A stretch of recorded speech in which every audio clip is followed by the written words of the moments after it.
Hello guys, आपका स्वागत है हमारे जेके स्टडी स्टफ में। आज की वीडियो में हम बात करने आ रहे हैं ड्यू कॉलेज के ऐसे स्टूडेंट जो सोल रेगुलर या फिर एनसीएफ से बिलोंग करते हैं और साथ ही साथ वो अभी सेकंड सेमेस्टर में है और उनके पास जो कोर्स है वो है बीए पॉलिटिकल साइंस ऑनर्स और इसके अंदर एक बुक जिसको आप सब्जेक्ट भी कह सकते हो वो अपनी है पर्सपेक्टिव ऑन पब्लिक एडमिनिस्ट्रेशन।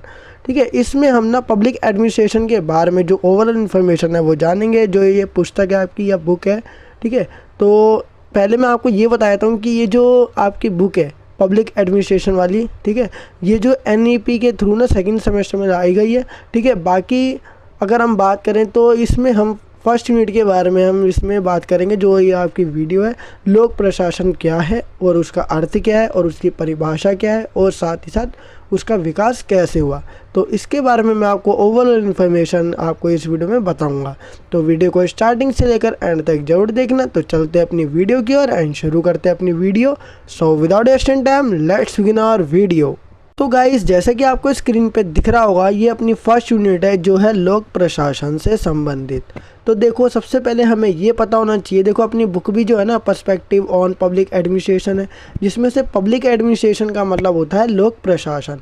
तो हमें ये पता होना चाहिए कि लोक प्रशासन होता क्या है, तभी हम आगे जान पाएंगे। या फिर अपनी जो पुस्तक है या बुक है उसका नाम जो है लोक प्रशासन है, वो मतलब कि उसका मतलब क्या है, तो हमें ये पता होना चाहिए, तभी हम जान पाएंगे कि इस पुस्तक के अंदर हमें क्या बताया गया है। तो जैसा कि बुक का नाम है उसी के नाम पर एक यूनिट फर्स्ट भी बनाई गई है, लोक प्रशासन। तो लोक प्रशासन में जो लोक होता है उसका मतलब हो गया लोग या फिर जनता।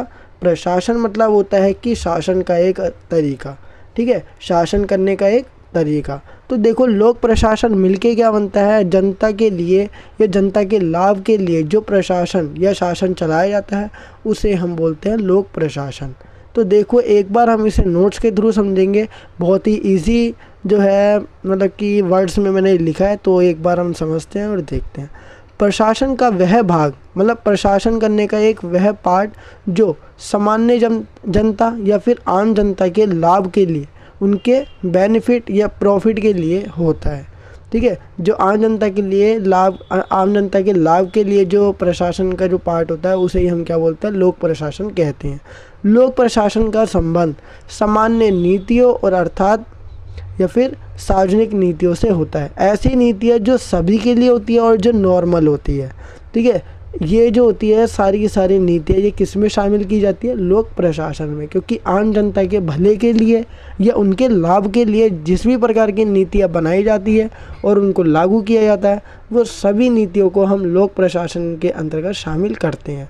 बाकी हम एक और जान लेते हैं कि सरकार जो होती है इसमें बहुत ज़्यादा इम्पोर्टेंट रोल प्ले करती है। क्यों? क्योंकि सरकार ही कोई ना कोई नीतियाँ जो होती है वो जनता के लाभ के लिए बनाती है। लेकिन जैसा कि आप सबको पता ही है कि आज का युग में जो भी सरकार कुछ भी करती है, ठीक है, मतलब कि आज का वर्तमान युग अगर हम देखें तो सरकार कोई भी नीतियाँ बनाएगी तो ज़्यादातर उसमें वो अपना ही हित देखती है, जनता के हित की ओर ध्यान नहीं दिया जाता, क्योंकि सरकार अपना ही हित देखती है। ठीक है, इसमें सरकार क्या हो चुकी है, अब सेल्फिश या फिर स्वार्थ से भरी हुई हो चुकी है। तो हम जानेंगे सरकार के 3 अंग कौन कौन से हैं जो किसी भी नीति, कायदे, कानून को बनाने, उसको लागू करने और साथ ही साथ उसको रक्षा करने का काम करती है। वो कौन कौन से पार्ट हैं वो हम देखेंगे। देखो, सरकार के 3 अंग होते हैं। पहला है संसद, दूसरा है कार्यपालिका, तीसरा है न्यायपालिका। तो देखो, जैसा कि आप सबको पता ही है, आप सेकंड सेमेस्टर में आ चुके हो तो आपको इतना तो पता ही है, अगर आपने 11th-12th में पॉलिटिकल साइंस पढ़ी है तो आपको इतना पता होगा कि संसद का क्या रोल होता है, कार्यपालिका का क्या रोल होता है और न्यायपालिका का क्या रोल होता है। तो फिर भी मैं आपको एक और बार बता देता हूँ कि देखो, सरकार के 3 अंग हैं। ठीक है, पहला है संसद, दूसरा कार्यपालिका, तीसरा न्यायपालिका। तो देखो, संसद जो होता है, सरकार क्या करती है, कोई भी कायदे कानून बनाती है वो किसके अंतर्गत बनाती है, संसद के अंतर्गत। इसके अंतर्गत 2 जो होती है सभा शामिल होती है, लोकसभा और राज्यसभा। लोकसभा में जो है, आप ये जो मैं आपको बता रहा हूँ ना ओरल, वो आप अपने, जैसे कि अगर आपका लोक प्रशासन का कोई क्वेश्चन आता है आपके एग्ज़ाम में तो आप डिटेल में इसके बारे में लिख सकते हो। ठीक है, बाकी देखो, संसद जो होती है वो किसी प्रकार के कायदे कानून या फिर नियम को बनाती है।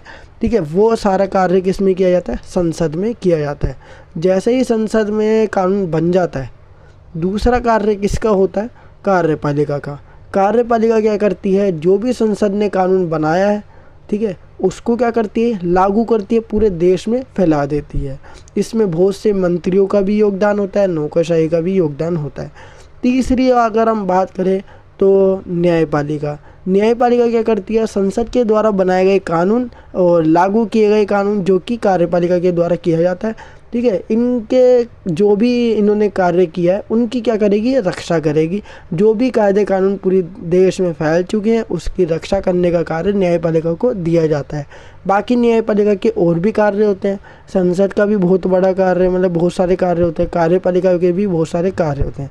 लेकिन हम बात करें लोक प्रशासन की, लोक प्रशासन के अंतर्गत जनता के लाभ के लिए कोई भी नीति बनाना, ठीक है, जो वो प्रशासन के एक पार्ट में ही आता है। और दूसरी बात, लोक नीति जो भी जनता के लिए नीति बनाई जाती है वो क्या होती है, संसद, कार्यपालिका, न्यायपालिका के द्वारा ही बनाई जाती है या फिर रक्षा की जाती है, या लागू की जाती है, ठीक है।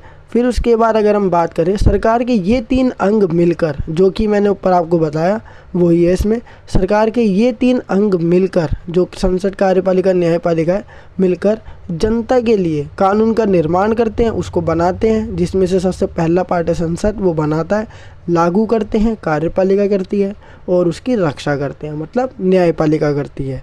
आई होप आपको इतना समझ आ गया होगा, ठीक है। अब हम आगे चलते हैं और जानते हैं और इन्फॉर्मेशन इसके बारे में क्या है।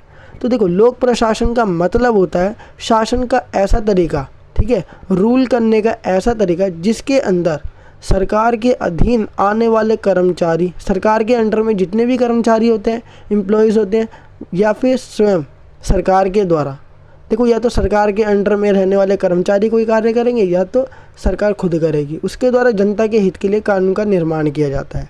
इसे ही हम लोक प्रशासन कहते हैं। तो सबसे बढ़िया डेफिनेशन है, सबसे बढ़िया इसका अर्थ है, मतलब कि अगर आपके एग्ज़ाम में आता है लोक प्रशासन क्या है, तो आप ये लिख सकते हो जो मैंने आपको अभी बताया। लोक प्रशासन क्या होता है, उसका मतलब है कि शासन का ऐसा तरीका जिसके अंदर सरकार के अधीन या सरकार के अंडर में आने वाले जितने भी कर्मचारी हैं, या तो वो कानून का निर्माण करेंगे, अगर वो नहीं कर पा रहे तो कौन करेगा, सरकार खुद करेगी कानून का निर्माण, वो भी किसके लिए, जनता के हित के लिए। तो यही क्या कहलाएगा, लोक प्रशासन। तो इसमें जनता का भी रोल होता है लोक प्रशासन में, क्योंकि जनता लोक से जुड़ी पड़ी है, मतलब लोक जो आ रखा है लोक प्रशासन में, उसका मतलब है, लोक का मतलब है जनता, प्रशासन कौन कर रहा है, सरकार कर रही है, ठीक है। बाकी सरकार को चुनने में जनता का ही बहुत बड़ा रोल होता है। लोक प्रशासन का अध्ययन करने वाला सबसे पहला देश अमेरिका था। देखो, जो लोक प्रशासन का जो कॉन्सेप्ट है ना, बहुत पुराना नहीं है, अभी 150-200 साल पहले ही आया ये, ठीक है, अगर हम बात करें तो। लेकिन लोक प्रशासन का अध्ययन या फिर लोक प्रशासन या पब्लिक एडमिनिस्ट्रेशन के बारे में सबसे पहले स्टडी करने वाला कंट्री कौन सा है, अमेरिका। इतना आपको याद रखना है, बहुत ही ज़्यादा इम्पॉर्टेंट पॉइंट है, ठीक है। सबसे पहला ऐसा कंट्री कौन सा था जो लोक प्रशासन या पब्लिक एडमिनिस्ट्रेशन की स्टडी करता था, तो वो है अमेरिका। फिर धीरे धीरे इसका विकास हुआ तो पूरे विश्व भर में कह सकते हैं अब ये फैल चुका है लोक प्रशासन, ठीक है। ये तो इसके बारे में क्या थी, बेसिक इन्फॉर्मेशन थी। अब हम जानेंगे इसकी परिभाषाएं। परिभाषाएं जो है ना लोक प्रशासन की, वो कई परिभाषाएं जो है कई विद्वानों के द्वारा दी गई है, तो आपको जो अच्छी लगे आप वो लिख सकते हो। बाकी अगर आप एग्ज़ाम देते हो, सेकंड सेमेस्टर का अगर आपका एग्ज़ाम आता है, तो अगर आप जब भी एग्ज़ाम दोगे तो कोई सा भी क्वेश्चन आए उसमें आपको परिभाषाएं तो लिखनी है। अगर लोक प्रशासन का कोई क्वेश्चन आता है, ठीक है, तो आपको क्या करना है, परिभाषाएं जो मैंने आपको बता रखी है, पहले वुड्रो विल्सन है, ठीक है, एल.डी. वाइड है, साइमन है, ये 3 परिभाषाएं हैं। आप इसमें से 2 लिख सकते हो, एक तो लिखनी नहीं है क्योंकि बहुत छोटी हो जाएगी, ठीक है। तो आपको 2 या 3, मैंने 3 लिखी है, और सबसे बढ़िया वाली जो है ना, जो डेफिनेशन आपको समझ आ जाए ईजी, वही मैंने लिखी है। तो वो एक बार देखते हैं और समझते हैं इसे भी। तो देखो, लोक प्रशासन की अलग अलग परिभाषाएं जो है अलग अलग विद्वानों के द्वारा दी गई है, ठीक है। तो सबसे पहले दिया है वुड्रो विल्सन ने, इनका भी बहुत बड़ा रोल है लोक प्रशासन में, वो हम जानेंगे जब हम चरण के बारे में जानेंगे, जो स्टेप्स होते हैं ना कि कैसे इसका विकास हुआ, इसका लोक प्रशासन का विकास कैसे हुआ, वो हम जानेंगे, तब हम बढ़ेंगे इनके बारे में, वुड्रो विल्सन के बारे में। तो देखते हैं और समझते हैं लोक प्रशासन का काम। ऐसा कौन कह रहा है, वुड्रो विल्सन कह रहे हैं कि लोक प्रशासन का काम कानून को सविस्तार मतलब बड़ा चढ़ाकर व्यवस्थित रूप से लागू करना है, ठीक है, कानून को बढ़िया तरीके से और बहुत बड़े तौर पर एक मैनेजमेंट के साथ लागू करना है। कानून लागू करने की प्रत्येक कार्रवाई प्रशासन की ही एक गतिविधि है। ठीक है, कानून को लागू करने की जितनी भी कार्रवाई की जाएगी, जितने भी एक्शन लिए जाएंगे, वो सारे के सारे क्या होंगे, एक प्रशासन की ही गतिविधि है, वो प्रशासन के अंडर में ही रख कर लिए जाएंगे। तो ऐसा वुड्रो विल्सन मानते हैं। जितनी भी कार्रवाई जो लागू करने से रिलेटेड होगी, कानून को लागू करने से रिलेटेड, वो सब कुछ क्या है, प्रशासन से संबंधित है, प्रशासन की ये गतिविधि का भाग है। दूसरी बात कौन कह रहा है, परिभाषा कौन दे रहा है दूसरी, एल.डी. वाइट। ठीक है, एल.डी. वाइट के अनुसार क्या बोला गया वो हम देखते हैं। लोक प्रशासन में वे सभी गतिविधियां शामिल हैं जिनका उद्देश्य लोक नीति की पूर्ति करना या उसे लागू करना। लोक नीति मतलब जनता के लिए बनाई गई नीति को या तो पूरा करो या उसे लागू कर दो। तो इनका उद्देश्य यही होता है कि जनता के भले के लिए कोई नीति बना दो, ठीक है, और उसे लागू कर दो। ये ही क्या कहलाया जाएगा, अपना लोक प्रशासन होगा। ठीक है, तो ऐसा कौन मानता है, एल.डी. वाइट। देखो लगभग जो है ना सबकी डेफिनेशन एक जैसी है, बस थोड़ा उन्होंने मॉडिफाई कर दिया है वर्ड को, और कुछ नहीं करा है। ये वर्ड को क्या करा है, चेंज कर दिया, और कुछ भी नहीं है। साइमन का क्या कहना है, देखो आमतौर पर लोक प्रशासन करता है राष्ट्रीय मतलब देश के लेवल पर, या फिर इंटरनेशनल लेवल पर, या फिर प्रांतीय मतलब स्टेट लेवल पर, और तीसरा स्थानीय मतलब जो डिस्ट्रिक्ट लेवल होता है, स्थानीय सरकारों की कार्रवाई शाखाओं की गतिविधियाँ। ठीक है, जितनी भी सरकार है ना, ठीक है, राष्ट्रीय सरकार, प्रांतीय, राज्य सरकार या स्थानीय सरकार की कार्रवाई शाखाओं की गतिविधियाँ, इन सब की जितनी भी ब्रांचेस होती हैं उनकी एक्शन, जो उनके द्वारा लिए गए एक्शन होते हैं, वो सारी गतिविधियाँ क्या कहलाती है, अपनी लोक प्रशासन के अंतर्गत आती है। तो ये बताया किसने, साइमन ने बताया। ये 3 परिभाषाएं आपको याद रखनी है। जब भी लोक प्रशासन के बारे में अगर बेसिक इन्फॉर्मेशन पूछी जाएगी एग्जाम में, तो आपको ये भी इंक्लूड करना है। बाकी जैसे ही अपने जो ये वाली जो बुक होगी कंप्लीट होने वाली, तो मैं आपको एक इम्पॉर्टेंट क्वेश्चन भी मतलब कुछ इंपॉर्टेंट क्वेश्चन प्रोवाइड करूँगा, जिसमें आपको पता लग जाएगा कि जो ये लोक प्रशासन का क्वेश्चन है वो कैसे आता है। ठीक है, तो बाकी हम इसको देखते हैं, लोक प्रशासन का विकास। तो देखो एक व्यवस्थित अध्ययन के रूप में लोक प्रशासन का विकास अभी नया ही है। ठीक है, अगर हम अरेंज करके देखें ना कि स्टार्टिंग से, तो जो इसकी स्टडी है ना वो अभी ज़्यादा पुरानी नहीं है। लोक प्रशासन के शैक्षिक अध्ययन का प्रारंभ करने का श्रेय वुड्रो विल्सन को जाता है, जिन्होंने सबसे पहले परिभाषा दी थी। ठीक है, वुड्रो विल्सन को जाता है इनका श्रेय, जो इन्होंने स्टडी की बात करी थी लोक प्रशासन के। लोक प्रशासन एक अभिनव सामाजिक विज्ञान है जिसने अभी अपने 100 वर्ष भी पूरे नहीं किए। एक युवा, ठीक है, एक युवा और विकासशील सामाजिक विज्ञान होने के बावजूद इसका जीवन, ठीक है, इसके जीवन में क्या होता है, उतार चढ़ाव और उथल पुथल से ये परिपूर्ण रहा है। ठीक है, ये ज़्यादातर इसके जीवन में उतार चढ़ाव आते रहते हैं और उथल पुथल होती रहती है।